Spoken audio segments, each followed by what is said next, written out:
On January 6, 2025, Rowan Atkinson turned 70 years old. It was a milestone he never expected to think about so deeply. For most of his life, Rowan avoided birthdays, parties, celebrations. He liked quiet dinners, small circles, private moments. But this birthday felt different. It forced him to look back at the strange, painful, extraordinary life he had lived. At 70, Rowan finally began opening up about the one thing he had avoided for decades: the emotional cost of being Mr. Bean. In interviews, he said something that surprised millions. "People think Mr. Bean is fun, but for me, it was always anxiety." He explained that the pressure of making a global audience laugh with almost no dialogue, no safety net, no clever lines to hide behind, created an enormous weight. Every raised eyebrow, every fall, every facial twitch had to be perfect. And viewers never knew that behind those silent jokes was a man terrified of failing. That as he entered his 70s, Rowan began to understand something he wished he had known earlier: that the shy boy with the stutter did not need to prove himself anymore. For the first time, he talked about how lonely he often felt at the height of his fame. People didn't approach him to talk, they approached him to laugh. They wanted a funny face, a silly gesture, the Mr. Bean look. But almost no one wanted to know the real Rowan, the private thinker who wrote essays, studied engineering, obsessed over car mechanics, and loved quiet rooms far more than crowded stages. He said, "The world knew Mr. Bean, but very few knew me." Yet he also recognized something beautiful.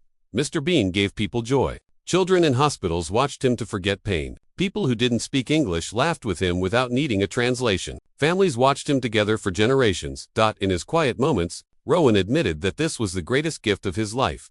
In late 2024, Rowan began working on what might become his last major project, a personal memoir. Not about fame, or money, or scandals, but about the boy who stuttered, the student who hid in science labs, the comedian who felt broken unless he was performing. A book about how trauma became talent, and how silence became laughter. He reflected on his father's death, his mother's strictness, the brother he never got to meet, the bullying that carved deep insecurities, and the stage that saved him. He wrote that comedy wasn't his passion, it was his shield. He described how every role he ever played was designed to hide something. Blackadder hid his anxiety behind sarcasm. Mr. Bean hid his stutter behind silence. Johnny English hid his fear of failure behind bravado. Behind every laugh was a man trying not to fall apart. At 70, he finally allowed himself to rest. He spends most days now in the countryside, surrounded by trees instead of cameras. He reads, writes, tinkers with his cars, and spends quiet evenings with his daughter, Ice, who brings a softness into his life he never expected at this age. People still ask him if Mr. Bean will return one last time. Rowan usually smiles and says, "Never say never." But he also says something he never said during the height of his fame: "I no longer need the character. I only need peace." For a man who spent his entire life speaking through characters, Rowan Atkinson is finally learning to speak as himself, and the world, for the first time, is listening. On January 6, 2025, Rowan Atkinson turned 70 years old. For most people, this would be a milestone of celebration. For Rowan, it was something else entirely: a moment of reflection, doubt, and quiet reckoning. He didn't post a message online. He didn't appear on TV. There was no public birthday event. Instead, he spent the day at his farmhouse in Oxfordshire, taking a long walk along the empty fields. Just him, the cold air, and decades of memories he had tried to escape, yet somehow carried everywhere. By 70, Rowan had accomplished everything a performer could dream of: global fame, legendary characters, record-breaking shows, iconic films, and admiration in every country. But privately, he felt the weight of a life lived in two worlds. There was the man the world adored, the brilliant physical comedian, the lovable Mr. Bean, the sharp-tongued Blackadder.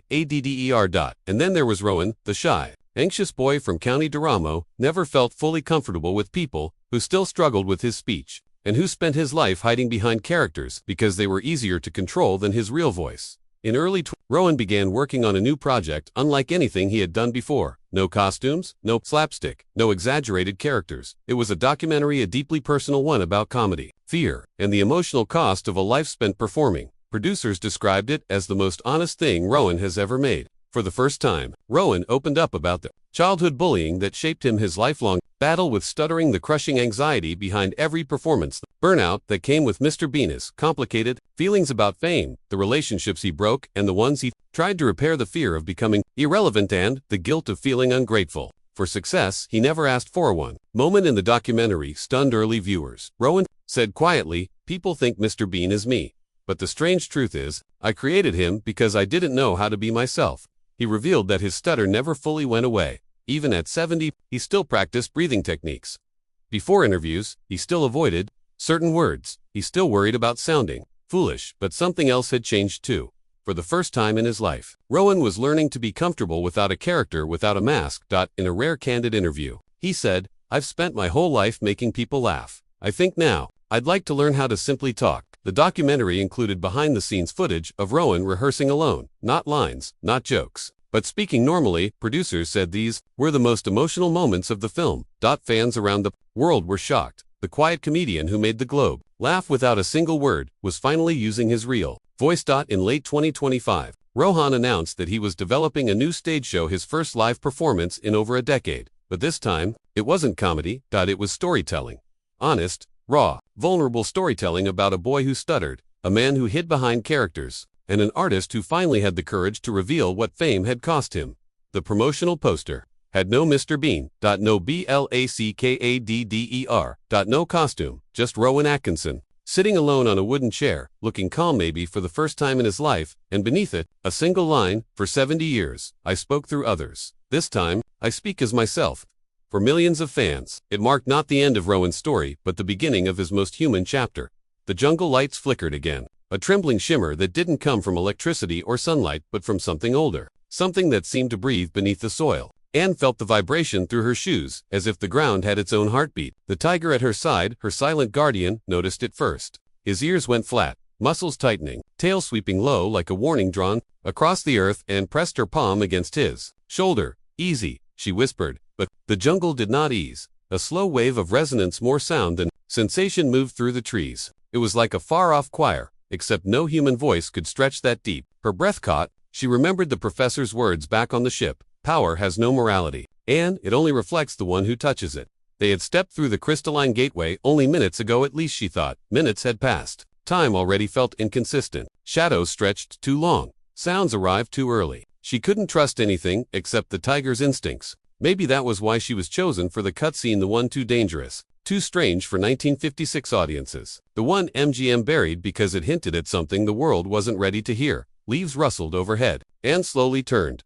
A silhouette formed between the luminous vines. Humanoid, tall, symmetrical, almost beautiful, except the proportions were wrong, too elongated, too graceful, like a sketch of a human drawn by someone who had seen one only once. And long ago, the figure stepped forward, and it smiled. Anne felt cold crawl up her spine. "You shouldn't be here," the figure said, its voice like several tones layered together. "Your world still believes power is something to command. You haven't learned to listen." "I didn't come to take anything," Anne said. "We're explorers." The figure shook its head. "Exploration becomes conquest the moment you misunderstand what you touch." The tiger growled low, a deep rumbling threat. The figure knelt, tilting its head as it studied the creature. "A predator," it murmured. "Pure instinct, pure truth." Then its eyes lifted to an andot like you. Anne tightened her grip on the straps of her pack. "We walked through the gate because the signals from this planet changed. Something woke up. That was you, wasn't it?" The figure didn't respond. Instead, the trees behind it bent as if pulled by gravity or drawn toward a silent command. Tendrils of light curled around its arms. "You call it awakening," the figure said. "We call it remembering." The resonance wave passed again, stronger this time. Anne had to brace herself. The tiger snarled, stepping in front of her. "Your companion understands," the figure said. "Memory is dangerous. It reshapes the present." Anne swallowed. "What exactly do you remember?" The figure's smile vanished. "A world before yours," it said. "A world where thoughts shaped reality, until thoughts turned to fear, and fear turned the world into a weapon." Suddenly, Anne understood. "Krell," she whispered. "The ancient race, the legends, the catastrophe that wiped them out. You destroyed yourselves," she said, "because your machines amplified your thoughts." The figure nodded slowly. "We are the echo of what survived. Consciousness without form, memory without bodies. We do not live, we persist. And the gate brought us here," Anne said. "So why warn me? Why show yourself?" The jungle dimmed slightly, as if the light itself contracted. "Because your arrival was not an accident," it said. "Your species is nearing the same threshold. You begin to build machines that think, that respond, that create. Power without wisdom, curiosity without discipline." Anne's heartbeat quickened. "Then tell us how to avoid your fate." The figure touched a glowing vine. It darkened instantly, color draining away. "This world paid the price," it said. "We left behind reminders, warnings etched into stone, into the movement of light, into the dreams of those who stay here too long." "Dreams?" Anne asked. The figure stepped closer. "You've already begun dreaming, haven't you?" Anne's breath froze. She had dreamed ever since entering orbit. Dreams of the tiger speaking in riddles, of walking through mirrors, of stars that whispered her name. She thought they were stressed. She thought they were imagination. You planted them. Anne said softly. We shared them, the figure corrected. The tiger suddenly nudged her leg urgently. His muscles stiffened, eyes locked behind her. Anne spun around. The crystalline gateway they had entered through was fading. The edges flickered like a hologram losing power. No, wait, Anne shouted. The figure's voice drifted behind her like a breeze. You cannot return until you choose what you are. What does that mean? She cried. The figure didn't reply. The jungle shifted, branches curling inward, vines weaving patterns in the air. Anne recognized the symbol forming in front of her, a spiral collapsing into a point. The Krell convergence pattern.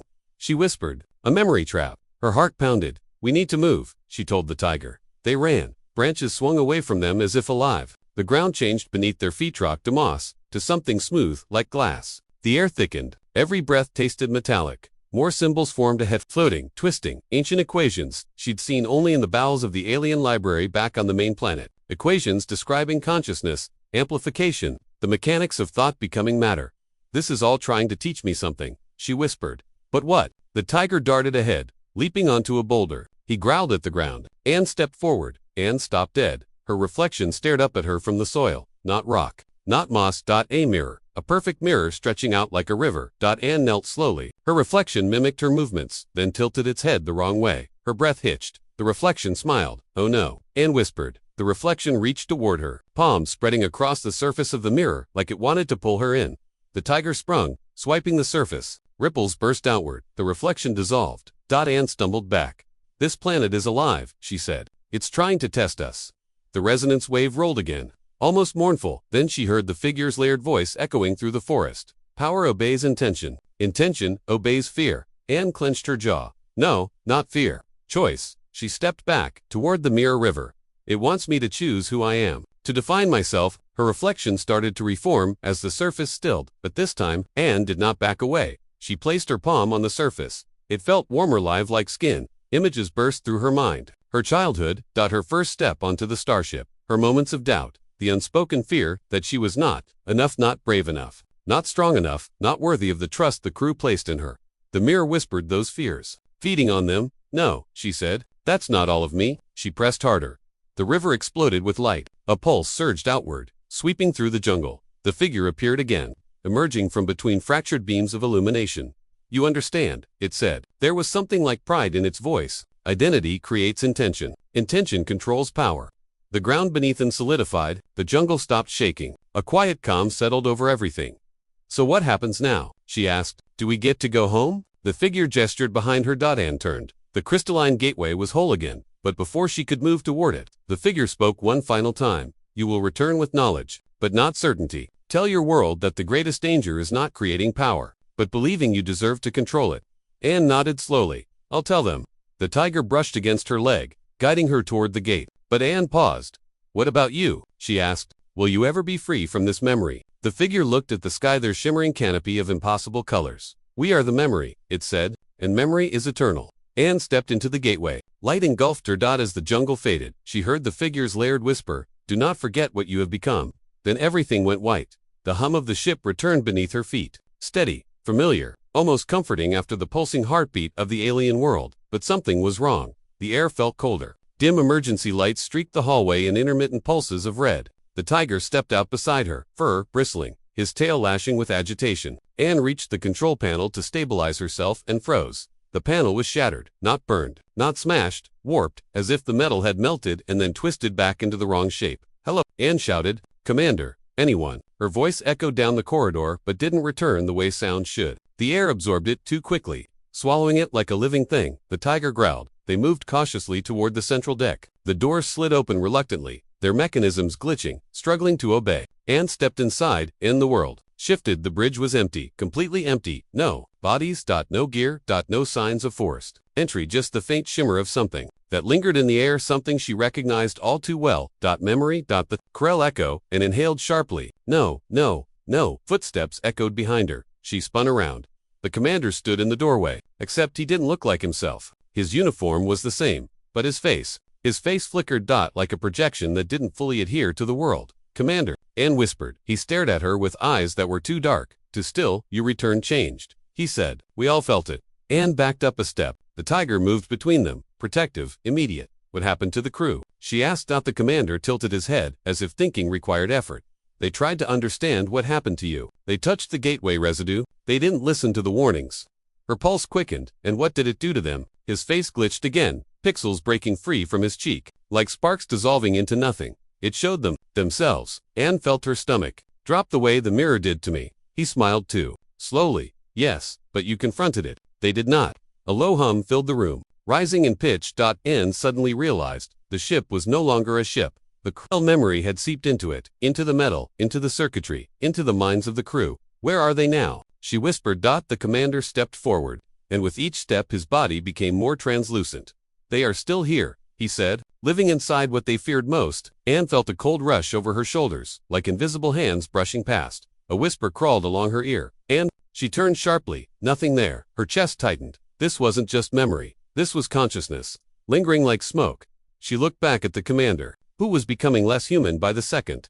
What do you want from me? She asked. His voice, deep and layered, familiar. You have already been chosen. You touched the mirror and survived. You brought back the key. Anne frowned. What key? The commander lifted a trembling hand. His finger pointed nodded and at the tiger. No, Anne breathed. He's just an animal. The commander's flickering eyes narrowed. On that world, nothing is just. The creature is bonded to you. Part of your psyche, your courage, your fear, your instinct. The mirror did not show a reflection. It created a conduit. Anne stared at the tiger. His golden eyes glowed faintly too strongly. My God, she whispered. You were affected too. The tiger lowered his head, as if ashamed. The red lights overhead blinked faster. A rumbling groan passed through the ship's hull. The resonance wave. It was happening again. We have to leave, Anne said. The ship is twisting. If we stay, we become part of it. The commander's voice softened, almost human again. You cannot run from memory. Not when it has chosen you. Anne backed away, pulling the tiger with her. I'm not letting this consume me. The commander's outline trembled violently. You misunderstand, he said. It is not here to consume you. The lights went dark.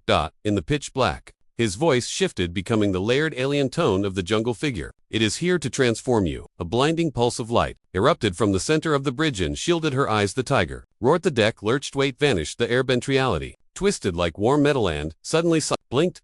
She was no longer on the ship. She was floating weightless in a void of faint blue mist. Stars floated around her like drifting embers. The tiger hovered beside her, calm, unafraid. A figure materialized in front of them, not the commander, not the jungle apparition, but something halfway between both, a synthesis.